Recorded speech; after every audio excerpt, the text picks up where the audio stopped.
The Joe Mays and J-Raff Show is brought to you in part by Mays Sandwich Shop, serving delicious hometown favorites to the West Lawn community since 1947.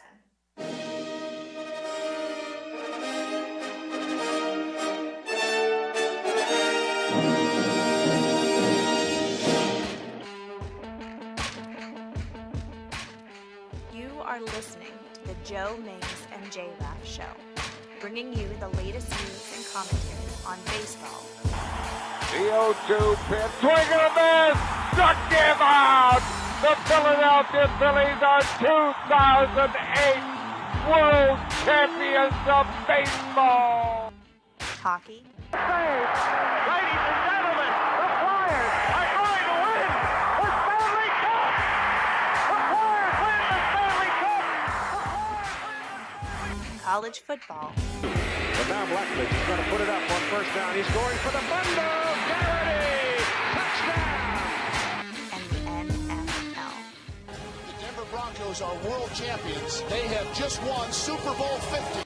Now, here are your hosts, Joe Mays and Justin Raffoff.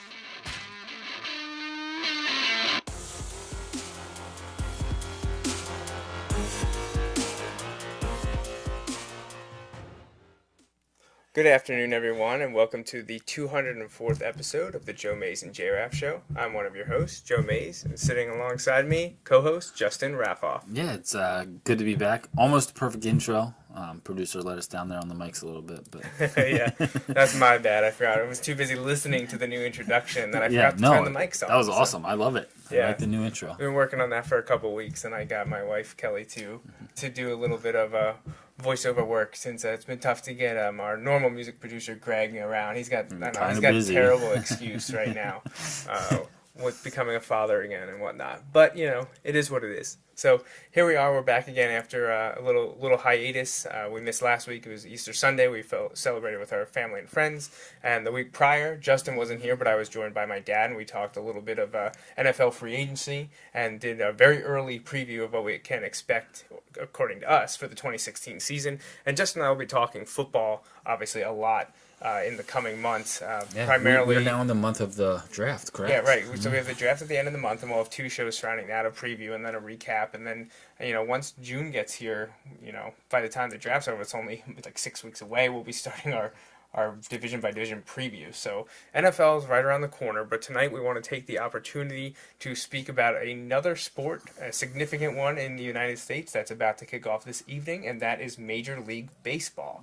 The Phillies will start their season tomorrow, but we got a couple games today. Yeah, as crazy as it is, the weather had been pretty good across the country in terms of baseball weather for April.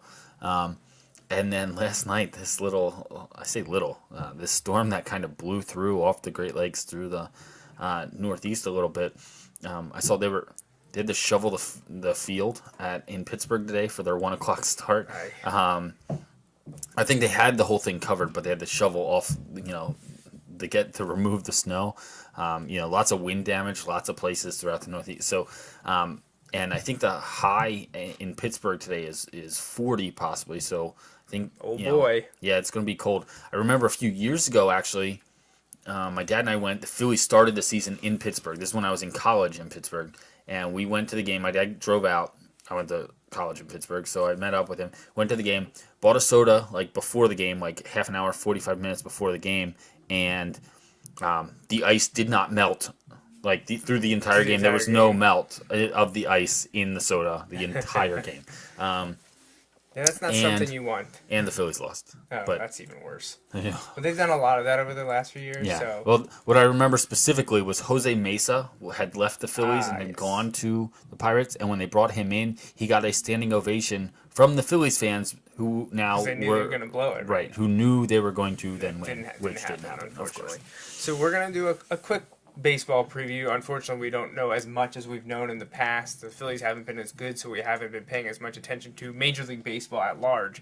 But we'll do a division by division breakdown, talk about some of the changes for the teams, who are the expected players in the pennant races, and then we'll spend a little bit more time at Phillies at the end.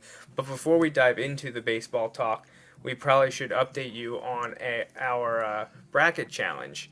That's coming to an end. We got one more game left, which is tomorrow night in Houston. The national championship game will feature Villanova, local team, against North Carolina, a team that has been there before.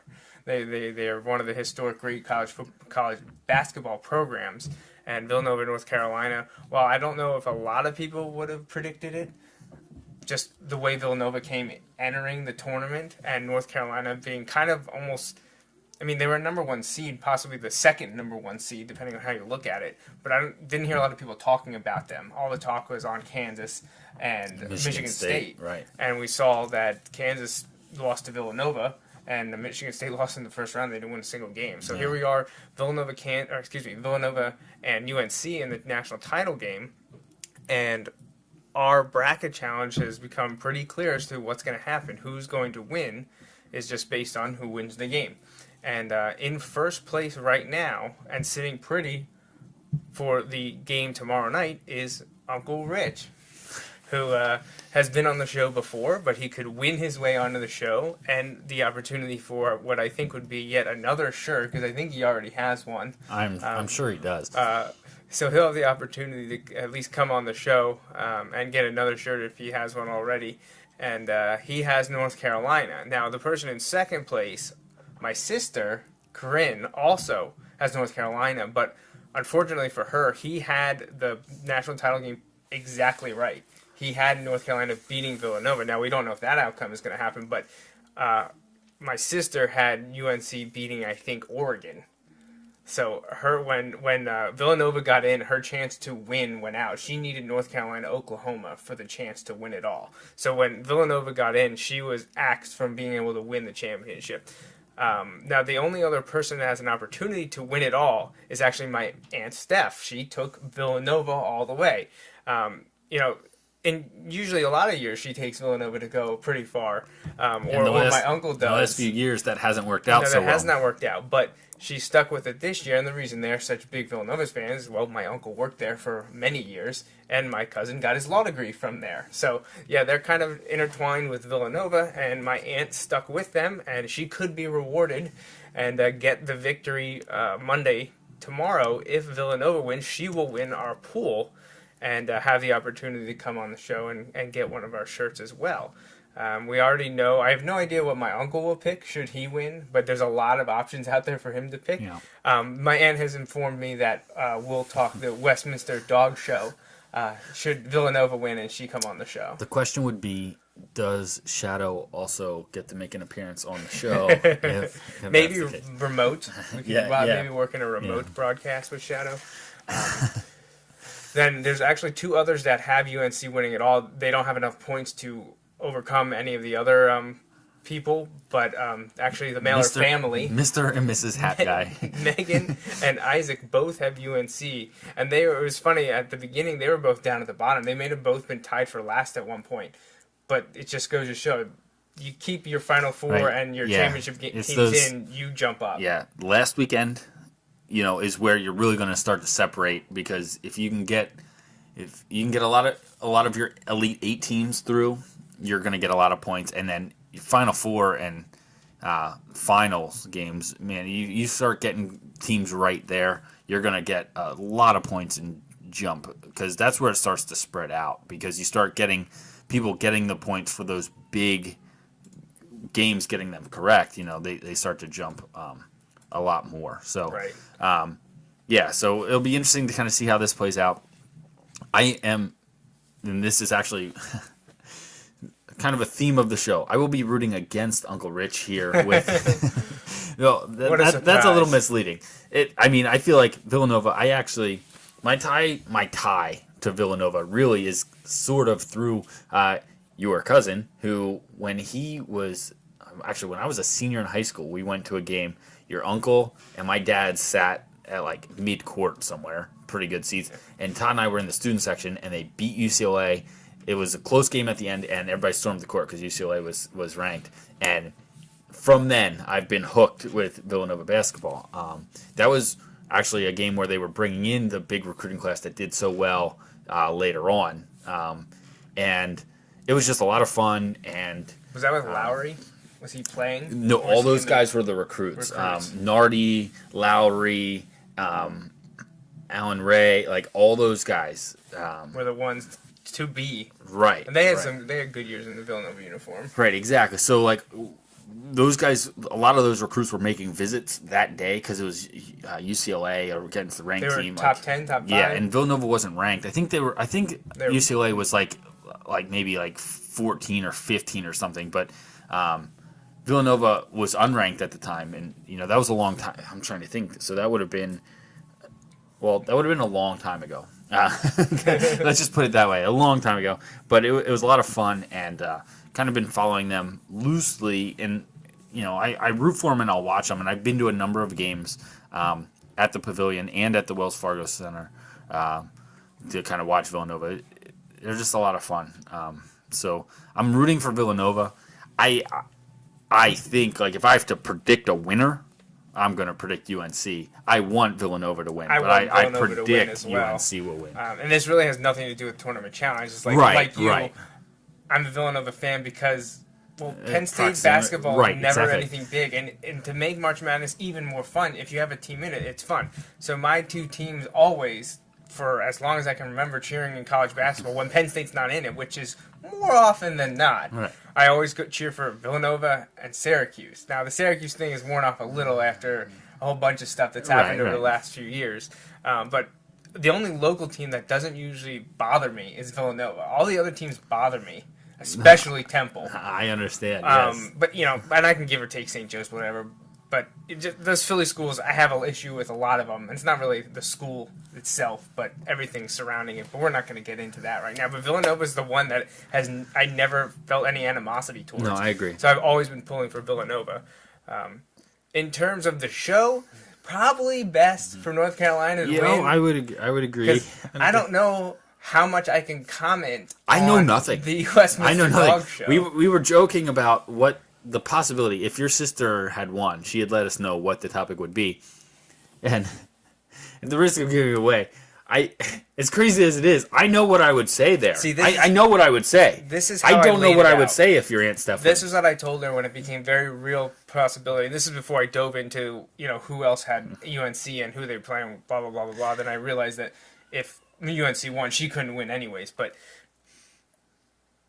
I told her, I said, you can do what you want to talk about, but when you bring up the certain individual, we're not commenting on what you're talking about. We're going to comment on his...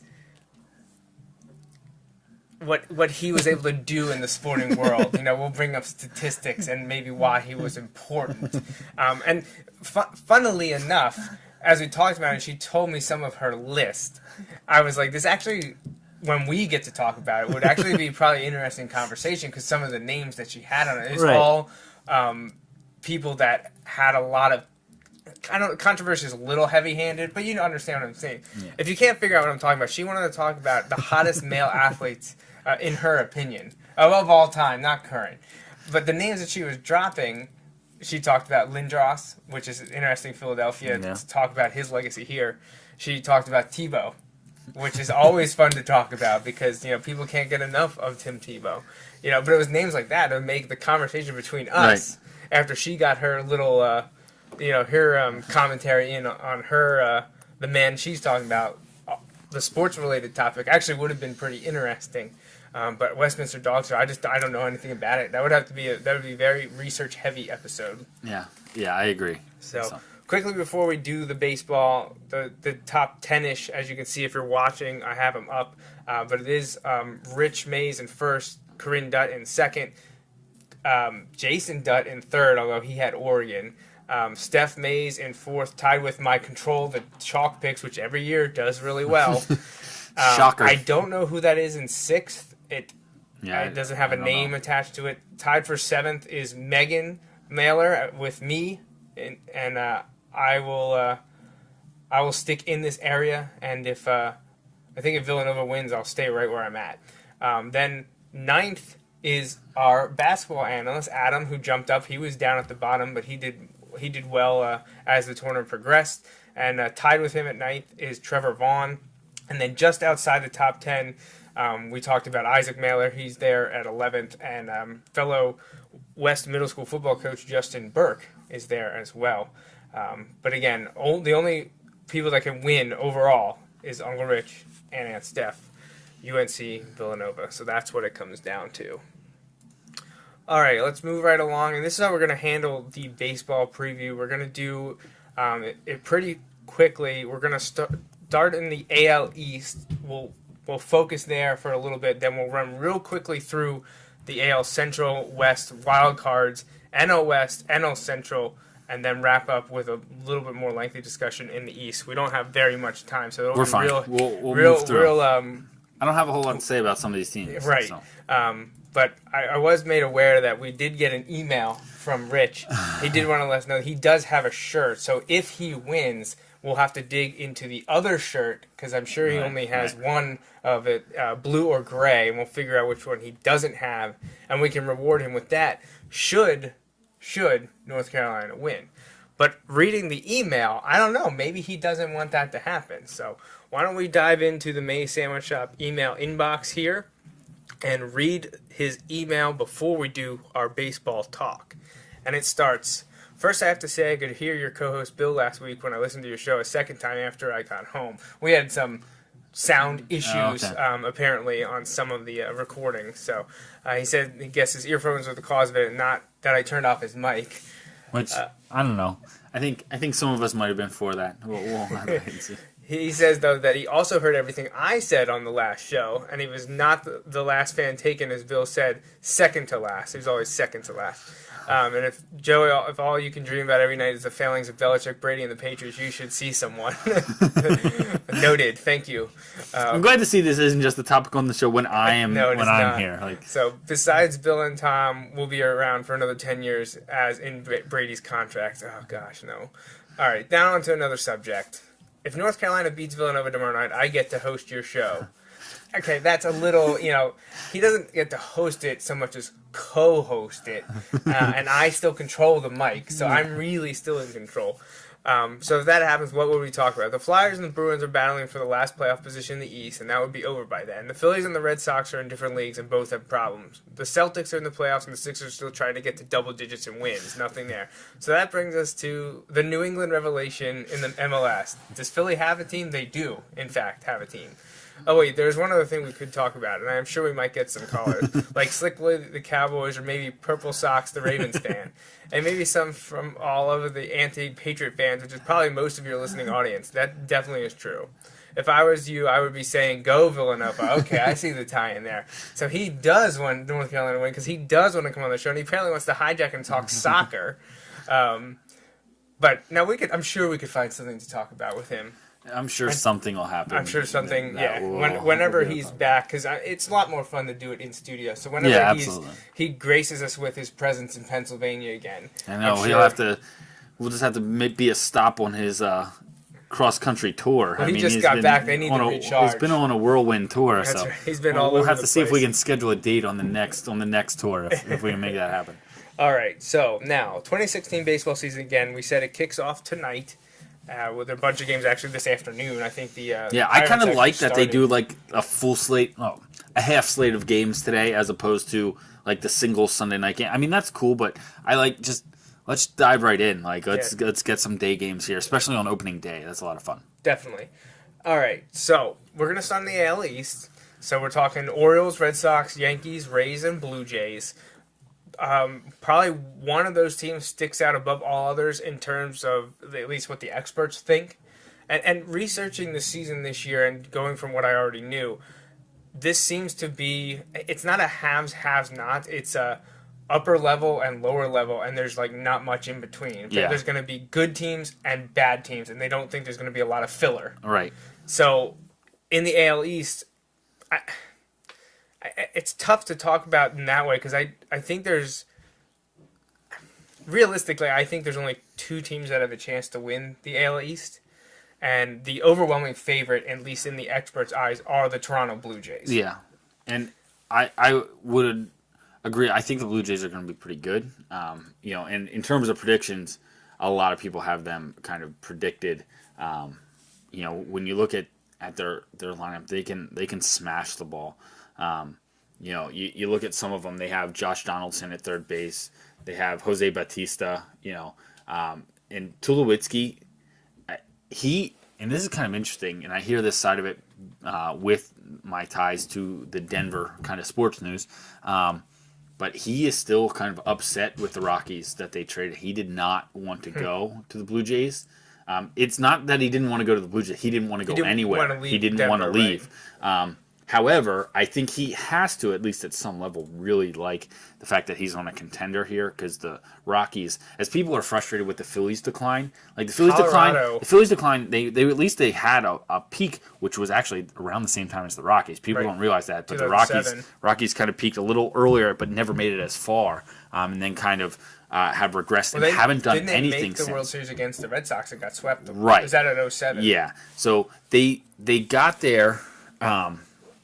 But then they haven't done anything. They're actually getting worse, and like the farm system's not there. Where is at least in the Phillies, like it may not be the results people want, but you can't really say that right now. There was a period there where you could be like they were kind of caught in between. They didn't have the major league output, and they didn't have the prospects, but they've kind of started the rebuild there. The Rockies can't really say that, but back to the Blue Jays. The Blue Jays are primed to get it done.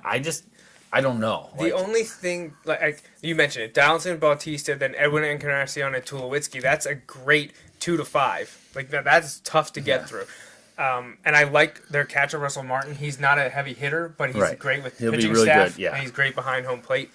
The only thing that stands out to me with the Blue Jays is they're very right-handed, reliant in the batting box. Like I'm not sold on their pitching. And that was my next point. I don't know. Like I don't know if they're settled on a fifth starter yet. Right.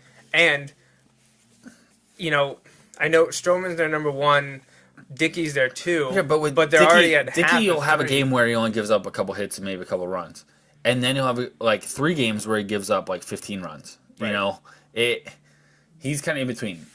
J-Happ, I like him, but he's probably a 3 or a 4 at best. At best, yeah. He for some teams he'd be their 5th starter. I would prefer him at 4 or 5, not at 3. And he's at your 3 behind R.A. Dickey, who we already just said is inconsistent. Well, and Happ's also their only lefty right now. And all the time we hear this in the American League, like you need the pitching in the American League. I don't see it. Right. That being said, I still pick the Blue Jays to win that, and this was the one I think I struggled with the most. All the other ones I had in my mind who I thought I was going to pick. Yeah, I would agree. This one came down to 2 teams, Blue Jays, who I took, and Red Sox, who you took. So what do you like about Boston this year? I think they some of the pieces that they put in place, I think they have, while they don't necessarily have the huge bats, well, I mean, they kind of do. They have the potential to have the bats that the Jays have. They have the potential to match that, or maybe even exceed that with some of,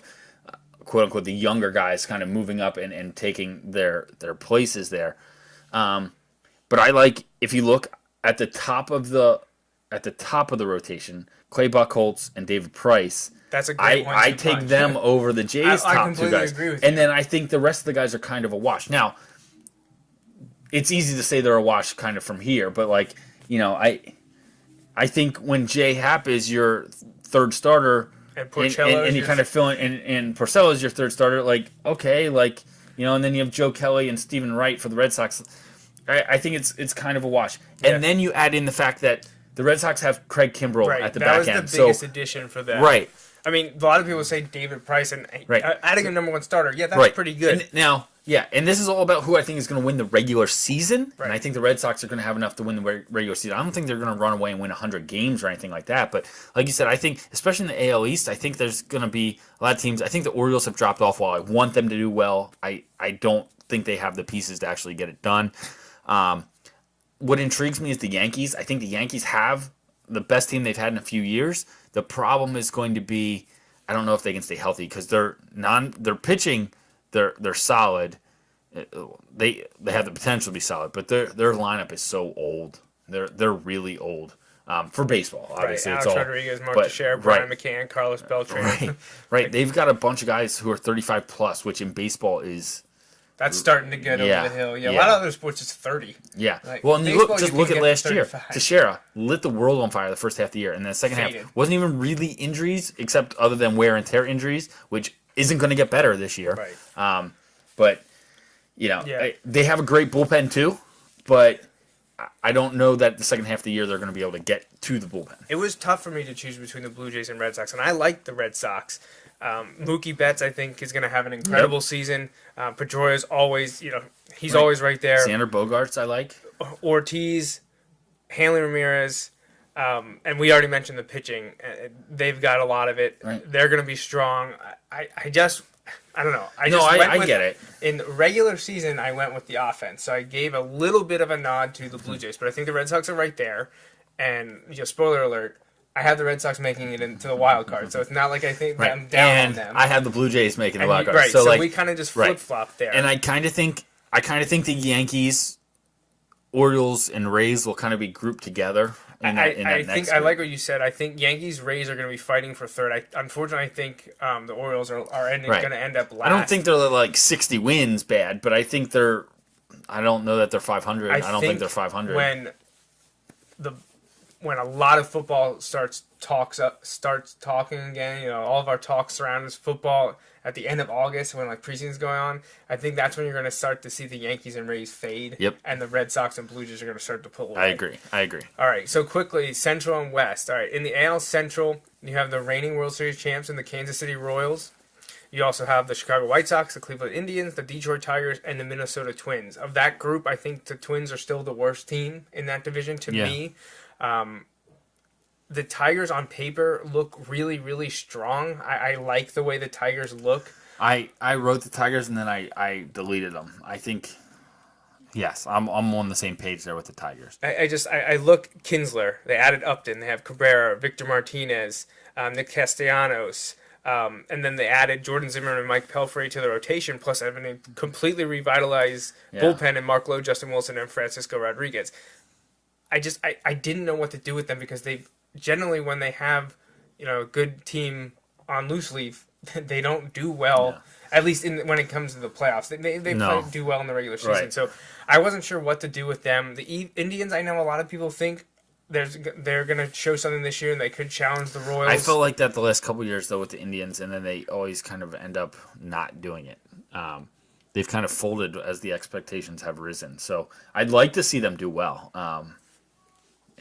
But I just don't know, and I couldn't go away from the Royals here. Yeah, well, I think the White Sox could surprise, but I couldn't go away from the Royals either. When you have your entire team back, plus rookie Raymond Fuentes, and you add Ian Kennedy to your rotation and Joaquin Soria to your bullpen, the Royals got maybe marginally better, but you were the reigning World Series champs. As long as you can repeat close to what you did last year, you're going to be right in the thick of things. So I went with the Royals. I think they are a team that is built for the consistency, there. And so I just think, again, especially if you're looking offensively, they should be able to get it done. Not that the Tigers can't, but Tigers have kind of shown that when they should, they won't get it done.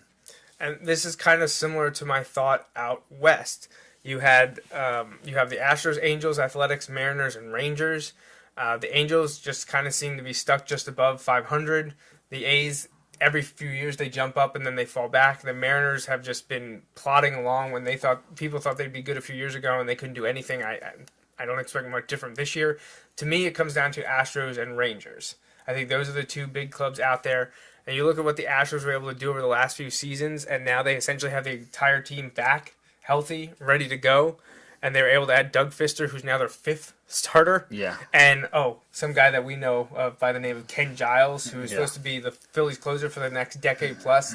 They decided we're not quite ready. We're going to send him and get 5 starting pitchers to add to just to put that into system. Perspective of how Ken Giles is viewed, when a team gives up a former number 1 pick from 2 years ago. Right. And 5 players for 1 or 2. I think the Phillies might have Phillies sent in someone else another there, guy, but 5 for 2 for a closer. He's not technically a rookie last year. Maybe he was, but because of when you have to be there. But in his first real time of lots of action in the big leagues, that tells you people's thoughts there. I know a lot of Phillies fans were not happy that they sent Giles away, but I say, you know what a 70-win team doesn't need? a good closer. Right. Like, I know when you're good, you need the good closer, but like the Phillies needed so many other things you needed to build all those areas. 4 starting pitchers, all the relievers, now a closer, and 6 everyday players. Yeah, so their needs were bigger than closer. Like, to have a great closer that you can't get to, and then you use, like, let's say he gets in 40 games, you're going to take away the guys that are going to play every day, if you count the multiple starters starting every day, for, it was a tough move, but I think the Phillies had to do it. Yeah. Now, the Mariners have made a lot of changes. They got 4 new regular everyday starters, 2 new starters in the rotation, and 2 big new guys in the bullpen, including the closer Steve Cishek. But I still don't see a lot. Felix Hernandez is always going to be a stud, but he's a guy that you got to think at some point is going to be traded to one of the big teams in the running.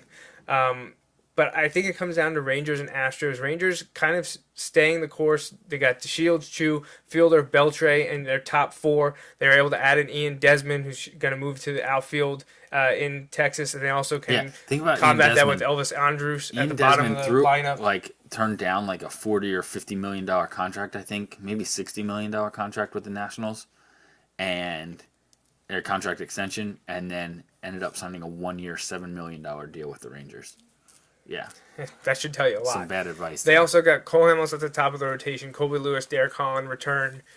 I like the Rangers. I don't think they can unseat the Astros, who are young and hungry, and I just think that they're clicking. They remind me of the Royals from a few years ago. They were building with that young talent. So out in the West, I went with the Astros. Yeah, and I'm going with the Astros as well. And actually, I've changed my wild card pick, one of them here. Okay. From the paper. Well, we talked about in the division previews at the AL that I was tough to go Blue Jays or Red Sox. I went Blue Jays. Red Sox are a wild card. And also Astros, Rangers. Astros get the division, but Rangers get my other wild card.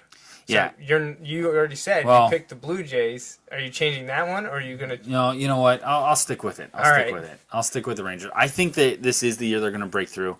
They were close a couple years ago. They kind of fell off slightly, but I think they're going to kind of move back and swing back in the positive direction this year. If you can't tell, I'm kind of wishy-washy on the Rangers. I almost just now pulled them out, but I'm going to stick with them. All right. Well, let's go to the National League and quick run through the West and Central. All right. In the West, you have the Diamondbacks, Dodgers, Rockies, Padres, and Giants. Diamondbacks spent a lot of money on Zach Greinke, but I don't know that that's enough to really put them over the top. I think they may be improved from last year, but I still don't think they're a contender. I think the Dodgers, actually, there's still so much talent there, and they added Scott Kazmir. I think the Dodgers are going to be in contention. I think they're going to be in contention, but I don't know. And as much as the Phillies and Dodgers were kind of like that, like spurred up rivalry, when the Phillies were good, I kind of like the Dodgers. And now that they have Chase Utley, I like obviously root for him. But I don't know that they can sustain it for the whole season. So I'm not going with the Dodgers. I'm going to go with the Giants winning it. I think the Padres kind of, are still right there. And the Rockies, I think, are going to be right in the basement. Right. I'm going with the Giants as well. I mean, it's 2010, 2012, 2014, 2016. Like, the even number of years, it's their year. So I'm going with the Giants. It's interesting to me how much Lincecum has fallen off the face of the earth. Yeah. Because now they rely on Bumgarner, Peavy, and Kane, and they also now added Johnny Cueto and Jeff Samardzija. But look at that starting rotation. Madison Bumgarner, Johnny Cueto, Jeff Samardzija, Jake Peavy, and Matt Cain. That, honestly, if you look at that, those are 5 all-star caliber pitchers. Right. Now, are they all all-star caliber pitchers right now? No, not necessarily, but there are 5 big-name pitchers there. Yeah. And they'll get enough. And you have the pitcher's ballpark there in San Francisco. Like, it's going to be... Yep, they get it done. And, I have to give them the edge. I know the Dodgers have the $300 million payroll, and the people are high on the Diamondbacks. The Rockies are probably the worst team out there, and you never know what you're going to get from the Padres with some of their young players. But I just think I think this is the Giants division. This one wasn't tough to me. I went with the Giants easily. Yeah, I'm going with the Giants here too. The Central is an interesting one, and it's much like the AL East where you had a lot of people favoring the Blue Jays. In the NL Central, everyone's on the Cubs, and it's not tough to see why.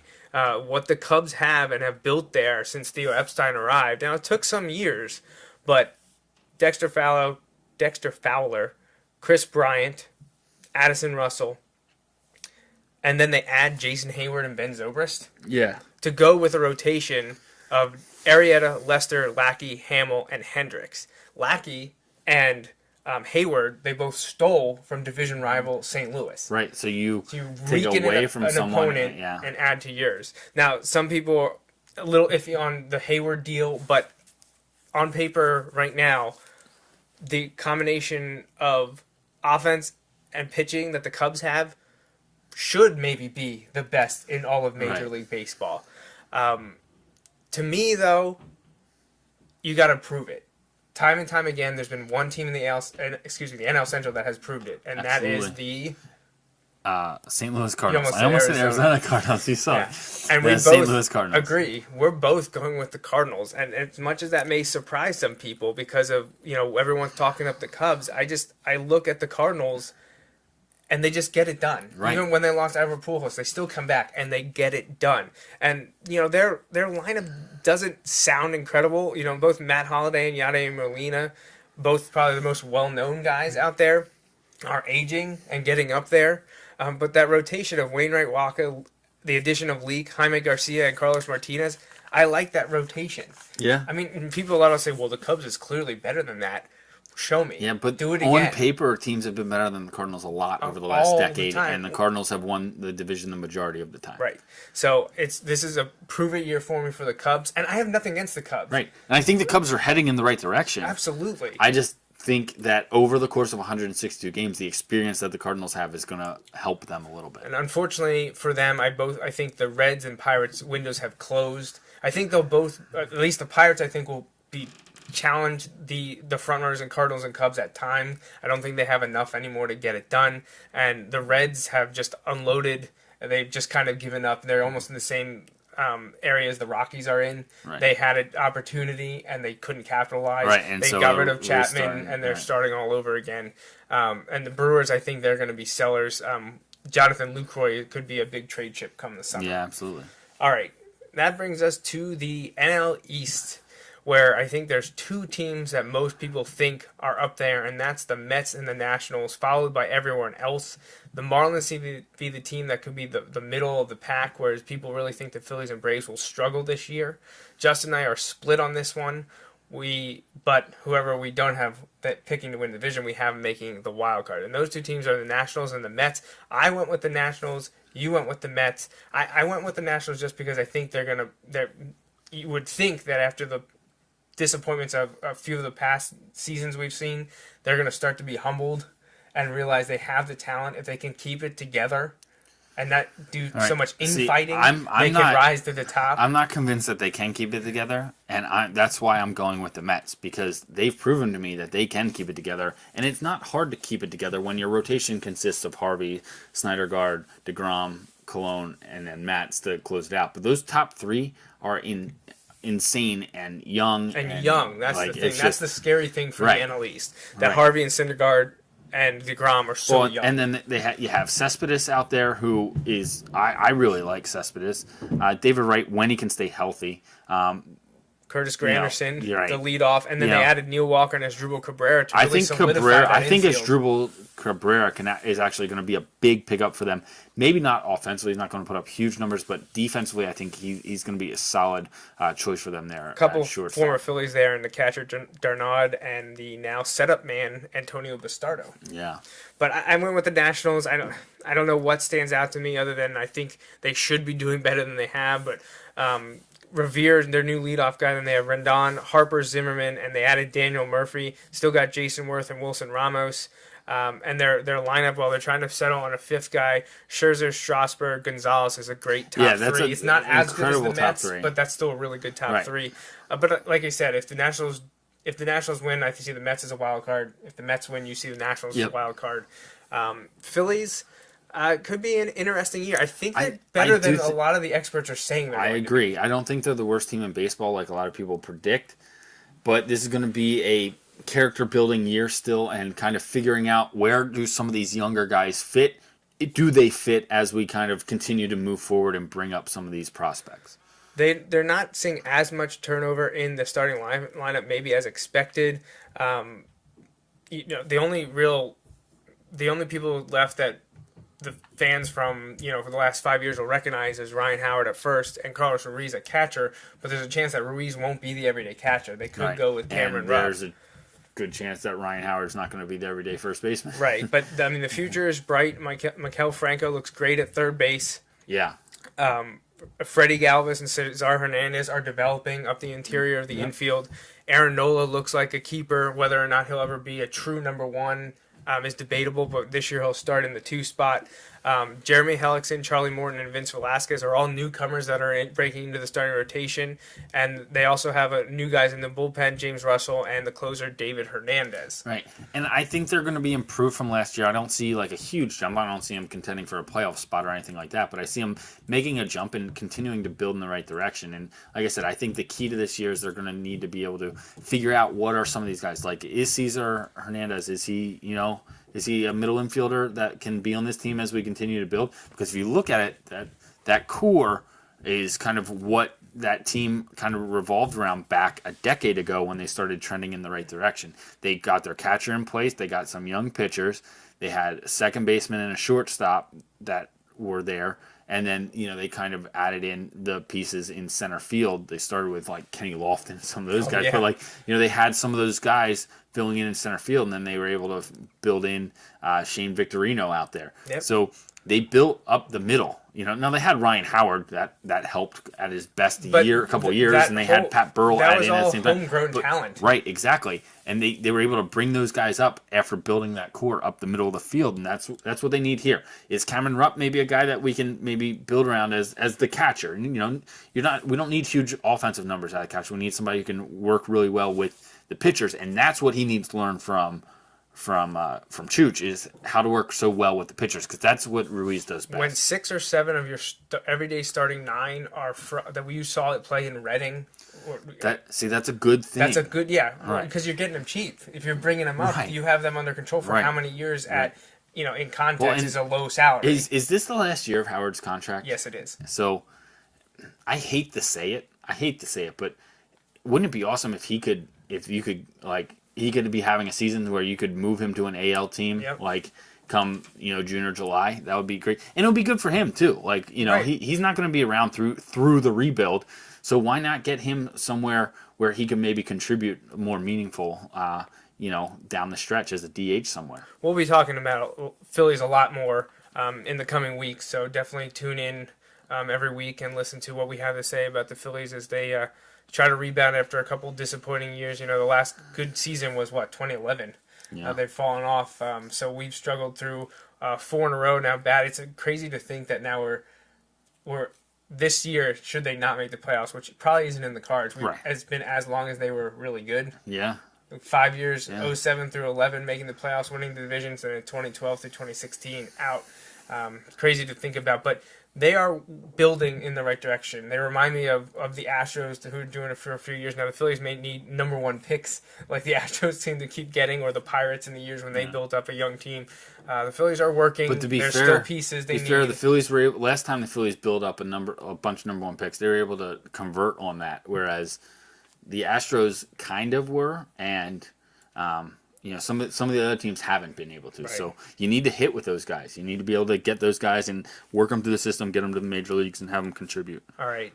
We're going to close it out with our World Series prediction. Like I said when we covered the NL West, it's an even-numbered year, so that means it's a year for the Giants, and that's who I have winning the World Series. I have Giants over Astros. I just think when it comes down to it, when you're playing late in October, it's all about pitching, and I'm not sure there's a team in Major League Baseball that has a better starting rotation than the Giants. And when you get into not needing all 5 guys, and you can use some of those out of the bullpen or in spot appearance here and there, to me, and like you said, the ballpark that they play in, if the NL would win the All-Star game and get home field, that plays in the Giants' favor. I go Giants, and I have them beating the Astros, who I think will be a young upstart team. I think they'll continue to get better like they did last year, and I think they'll take down someone like the Blue Jays, Red Sox, or Royals in the ALCS, but the Giants ultimately come out on top. Yeah, and I am going with kind of a flip here. I have the Cubs making it in the National League. So while I think they're not, I don't have them winning the division, but I have them making the playoffs as a wild card. And I have them beating the Rangers, who I don't have winning the division, but making the playoffs. I think some of those teams I think both of those teams are poised to have the talent, and if they can stay healthy and get hot at the late part of the season, some of those teams, with the pieces they have, could be kind of a train that's hard to stop as they hit the playoffs. And I just like the way the Cubs are built for the playoffs. And I think Joe Madden, I think he's a great manager. He's a little different, which is part of what makes him a great manager. I just think he's poised to take the Cubs to the next level. And I think it's still a year early for the Cubs, but I think they're gonna get there, and that's just gonna help them build into next year. I know it's crazy. This year's starting today, but I think they're gonna. Like you said, a lot of people are predicting them to do really well, but I still think, in my eyes, they're going to overachieve a little bit this year. I think they're going to get it done this year. I think they're ready to make that jump. Would be dangerous for teams, because if they get it done this year, they're stacked for the next few years. And that's what people said about the Phillies in 07, 08. Right. A lot of the teams a lot of the big players were in their late 20s, and we saw them come back the next year. And then every year, you could see as these guys got older and older and older, even adding some of that pitching, they couldn't offset some offensive issues that started to arise. You got to capitalize when you have that chance. The Cubs are even younger. That's the crazier thing. They're not all in their prime. They're working towards their prime. So if they can get a World Series before these guys hit their prime. 2 or 3 of their best players are arguably 2 or 3 of their players that they have on arbitration rights to. Yeah, for the next 5 years. Yeah, it's crazy. All right, so on the next episode, show number 205, next Sunday, April 10th, time to be determined and topic to be determined. Maybe we'll talk a little bit more baseball. We'll probably wrap up the Villanova-North Carolina game. We'll announce who won the bracket challenge. So definitely come back and watch episode 205 next Sunday. You can also get more from us at jmnjrradio.com and joemaysandjraff.com, or follow all of us on Twitter at JMJR_radio, at Joe Mays and JRaff, at JMFlyer1454, and at Mr_Raffoff. A couple of shout outs that we haven't been able to mention over the last few weeks with the holiday and whatnot. Congratulations to my cousin Todd and his wife Kristen on the birth of their baby boy Jameson. He'd be a future Wilson football player. 12 also or 13 was born years. the day Villanova beat Kansas. You're right, he was. And also belated happy birthdays to my Aunt Joyce, to Jason, and to Ian Roth, who just celebrated their birthday, and we had a good relationship with him when we worked at Minithon and has last his baseball season at Eastern underway. And also to Isaac upcoming. He's got a birthday. So happy birthday to all of you that we missed or that have one upcoming this week. Anything from you? Congratulations to my sister and her husband. They sold their first house, but they bought and were able to move and actually get everything moved yesterday into their new house. Congratulations. All right, I think that's it. So thanks for joining us. This wraps up the 204th episode of the Joe Mays and J-Raff Show. We hope you tune in every Sunday for our take on sports. Until next time, I'm J-Raff. And I'm Joe Mays. Thanks for listening. Thanks for listening to the Joe Mays and J-Raff Show. Tune in every Sunday for the latest sports discussions from Joe and Justin. Each episode is available live on Ustream or Mixler and can be downloaded or streamed on iTunes and SoundCloud. You can interact with Joe and Justin on Facebook and Twitter, and stay up to date with the guys at joemaysandjraff.com. The Joe Mays and J-Raff Show is part of the JMNJR Radio Network. For more info, visit jmnjrradio.com.